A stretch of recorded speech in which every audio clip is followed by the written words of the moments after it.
चलिए बच्चों, welcome to my channel brilliant academy classes में आप लोगों को स्वागत है। हमारा हमारा पहला चैप्टर का हिंदी चैप्टर का पहला क्वेश्चन लेकर आए हैं और मैं इसका ऑब्जेक्टिव कल बताया भी था। तो अब आज मैं इसका सब्जेक्टिव लेकर आया हूं।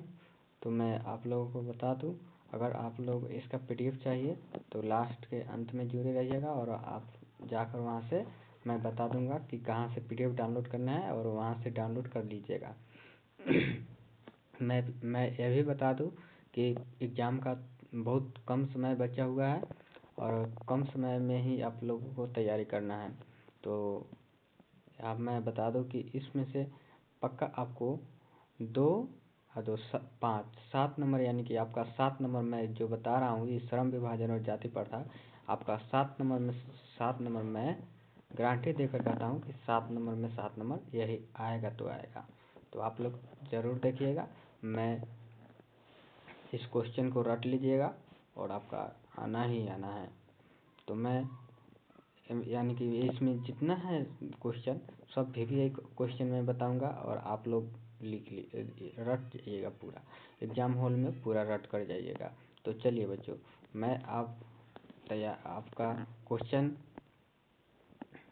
आपका क्वेश्चन बता दूं कि पहला क्वेश्चन है, लेखक किस विडंबना की बात करते हैं? विडंबना का स्वरूप क्या है? तो हमारा पहला का आंसर हो जाएगा, लेखक भीमराव अंबेडकर जी विडंबना की बात करते हुए कहते हैं कि इस युग में जातिवाद के पोषकों की कमी नहीं है, जिसका स्वरूप है कि जाति प्रथा श्रम विभाजन के साथ साथ श्रमिक विभाजन का भी रूप ले रखा है, जो स्वाभाविक है। अगला क्वेश्चन हमारा कह रहा है 2 नंबर, जातिवाद के पोषक उसके पक्ष में क्या तर्क देते हैं? जातिवाद के पोषक उसके पक्ष में क्या तर्क देते हैं? तो बच्चों हमारा उत्तर हो जाएगा, जातिवाद के पोषकों का तर्क है कि आधुनिक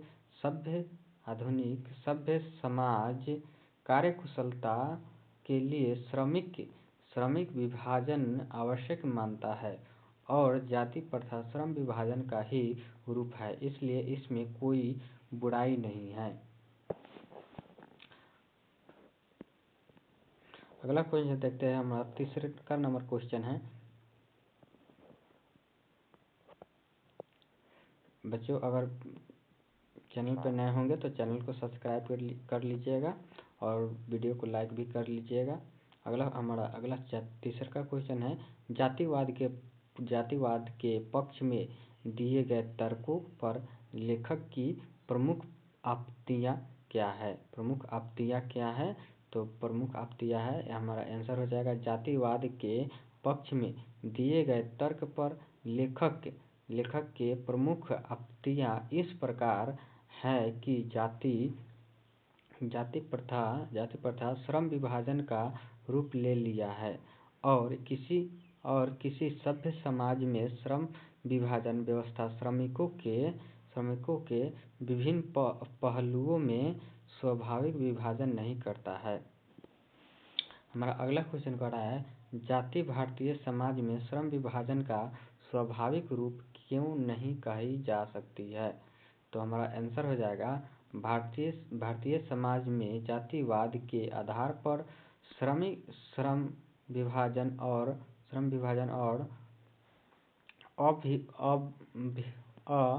अस्वाभाविक है क्योंकि जातिगत श्रम विभाजन श्रमिकों की रुचि अथवा कार्यकुशलता के आधार पर नहीं होता, बल्कि माता के गर्भ में ही श्रम विभाजन कर दिया जाता है, जो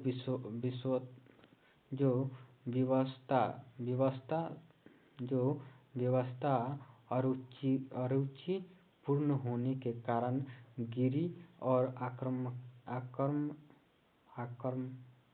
अकर्मव्यता को बढ़ाने वाला है। चलिए अगला क्वेश्चन देखते हैं। अगला क्वेश्चन हमारा 5वां नंबर क्वेश्चन है। ऐसा भी 2 नंबर में आता है बच्चों, ऐसा भी क्वेश्चन 2 नंबर का पूछता है, तो आप लोग बढ़िया से रख लीजिएगा और बढ़िया से याद करके जाइएगा। अगला 5वां नंबर क्वेश्चन कर रहा है, जाति प्रथा भारत में बेरोजगारी का एक प्रमुख और प्रत्यक्ष कारण कैसे बनी हुई है। तो हमारा आंसर हो जाएगा, जाति प्रथा भारत में बेरोजगारी का एक प्रमुख और प्रत्यक्ष कारण है, क्योंकि भारतीय समाज में श्रम विभाजन का आधार जाति है। चाहे श्रमिक कार्य कुशल हो या नहीं, उस कार्य में रुचि रखता हो या नहीं। इस प्रकार हम कह सकते हैं कि जब श्रमिकों कार्य करने में न दिल लगे न दिमाग, तो कोई कार्य कुशलता पूर्वक कैसे प्राप्त कर सकता है। यही कारण है कि भारत में जाति प्रथा बेरोजगारी का प्रत्यक्ष और प्रमुख कारण बना हुआ है। चलिए बच्चों, तो आप लोग समझ गए होंगे कि क्या कर रहा है। जाति प्रथा में बेरोजगारी का एक प्रमुख और प्रत्यक्ष कारण है, क्योंकि भारतीय समाज में श्रम विभाजन का आधार जाति है। चाहे श्रमिक कार्य कुशल हो या नहीं, उस कार्य में रुचि रखता है। यानी कि जो चलिए बच्चों अगला क्वेश्चन देखते हैं। अगला क्वेश्चन हमारा कह रहा है,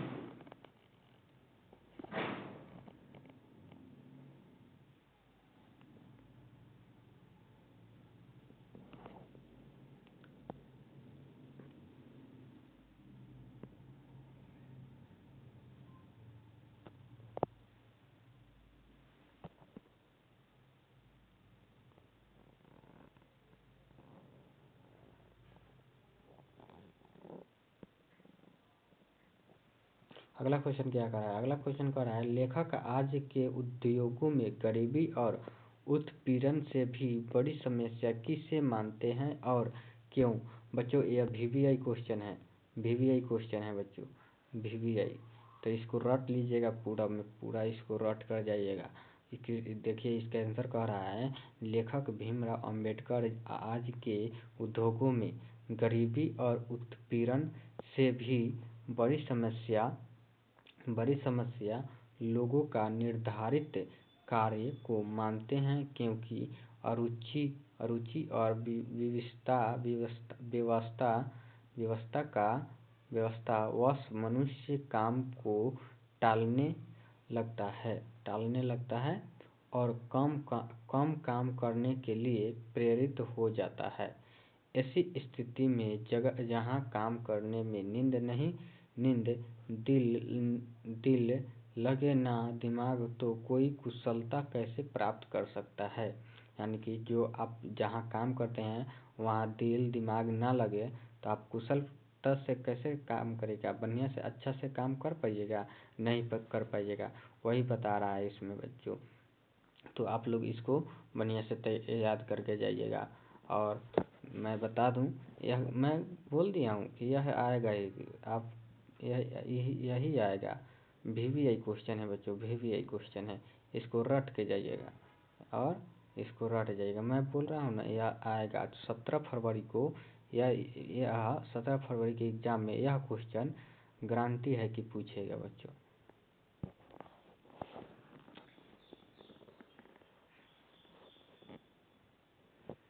अगला क्वेश्चन कह रहा है, लेखक ने पाठ के किन पहलुओं में जाति प्रथा को एक हानिकारक प्रथा के रूप में दिखाया है। लेखक ने पाठ के किन पहलुओं में जाति प्रथा को एक हानिकारक प्रथा के रूप में दिखाया है।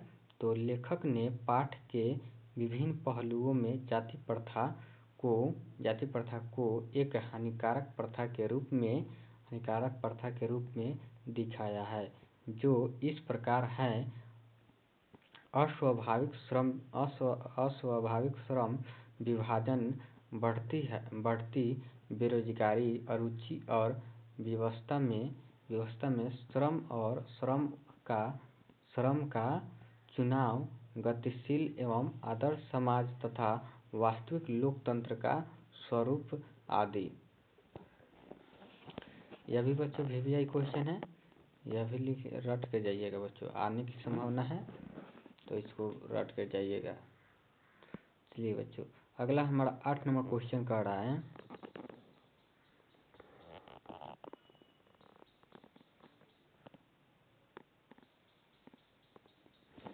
अगला 8 नंबर क्वेश्चन कह रहा है सच्चे लोकतंत्र की स्थापना के लिए लेखक ने किन विशेषताओं को आवश्यक माना है। तो हमारा आंसर हो जाएगा, सच्चे लोकतंत्र की स्थापना के लिए लेखक अनेक विशेषताओं को आवश्यक माना है।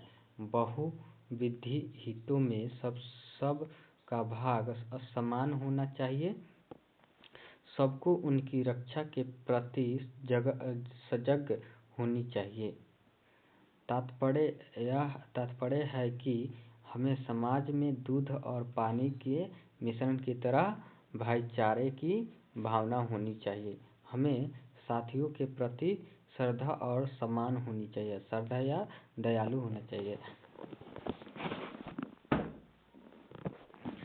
चलिए बच्चों, अगला हम लोग क्वेश्चन देखते हैं। 5 नंबर का क्वेश्चन आ गया हमारे पास। अब 5 नंबर का क्वेश्चन आ गया बच्चों, इसको देख लीजिए। मैं अगला क्वेश्चन कह रहा है,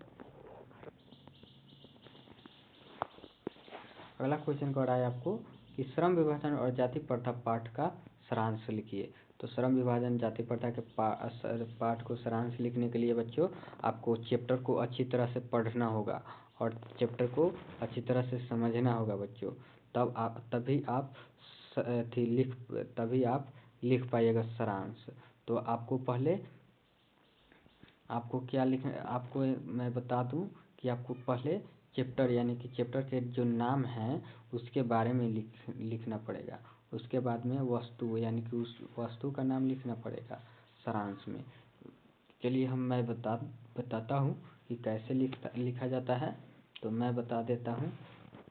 आंसर आपका हो जाएगा, आज के युग में भी जाति प्रथा की, ऐसा ही लिखिएगा बच्चों। आप लोग, मैं कह रहा हूँ अगर ऐसा लिख दीजिएगा, मैं जैसा लिखा हूँ, जैसा टाइप किया हूँ, अगर ऐसा आप लिख दीजिएगा तो 5 में 5 आपको मिल जाए। कोई माई का लाल नहीं है कि 5 में से 1 काट दे, 5 में 5 ही देगा।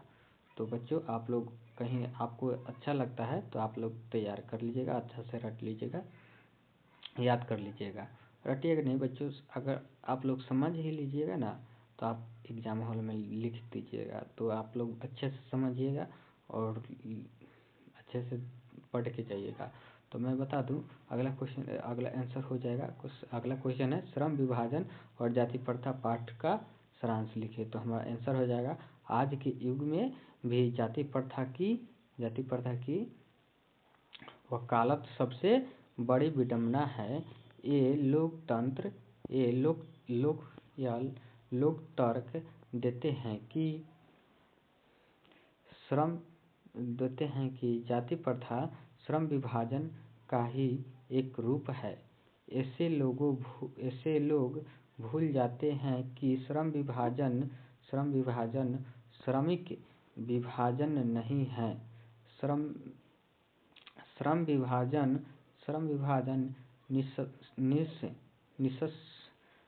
निस्संदेह आधुनिक युग की आवश्यकता है, श्रमिक विभाजन नहीं है। जाति प्रथा श्रमिकों का स्वाभाविक विभाजन और इनमें उच्च नीच का भेद करती है।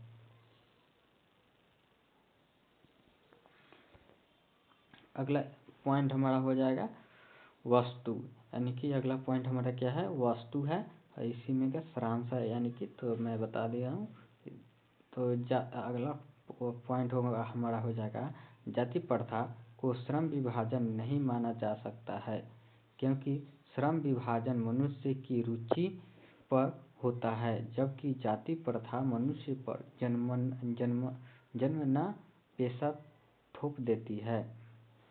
मनुष्य की अरुचि मनुष्य की रुचि अनुचि इसमें कोई मायने नहीं रखती। ऐसे हालत में व्यक्ति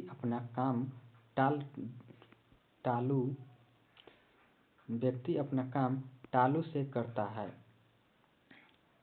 न कुशलता आती है न श्रेष्ठ उत्पादन होता है, क्योंकि व्यवसाय में उच्च नीच होता रहता है। अतः जरूरी है पेशा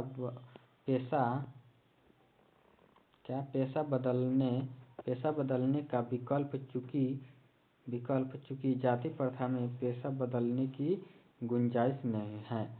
तो मेरा बच्चों अगला क्वेश्चन है, अगला इसका सारांश लिखने के लिए आप लोग चैप्टर अच्छे से पढ़िएगा। मैं बता रहा हूँ इससे आसान होगा, आप लोग चैप्टर अच्छे से पढ़ के जाइएगा और सारांश लिख दीजिएगा। अगला पॉइंट होगा इसलिए यह प्रथा गरीबी और उत्पीड़न तथा बेरोजगारी को जन्म देती है। भारत की गरीबी और बेरोजगारी के मूल में जाति प्रथा ही है। अतः स्पष्ट है कि हमारा समाज आदर्श समाज नहीं है। आदर्श समाज में बहुविधि हितों में सबका भाग होता है। इसमें अबाध संपर्क के अनेक साधन एवं अवसर उपलब्ध होते हैं। लोग दूध पानी की तरह हिले मिले रहते हैं। इसी का नाम लोकतंत्र है। लोकतंत्र मूल रूप से सामूहिक जीवन चर्चा में और सम्मिलित अनुभवों के आदान प्रदान का नाम है।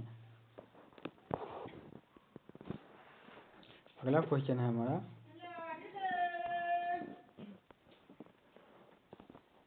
बच्चों मैं बता दूं कि आपका यह लास्ट क्वेश्चन था 9 नंबर।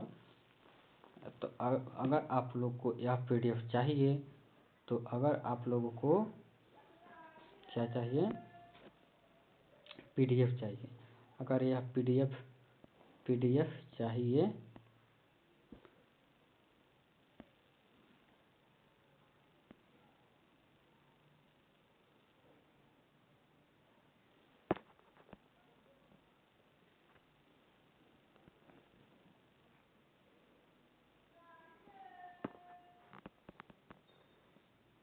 अगर आप लोगों को यह पीडीएफ चाहिए तो क्रोम पर बच्चों, क्या कहाँ पर बच्चों, क्रोम पर जाना है और ब्रिलियंट एकेडमी, क्या बच्चों, ब्रिलियंट एकेडमी क्लासेस लाइव लिखकर सर्च करना है और वहाँ से जाकर डाउनलोड कर लेना है बच्चों।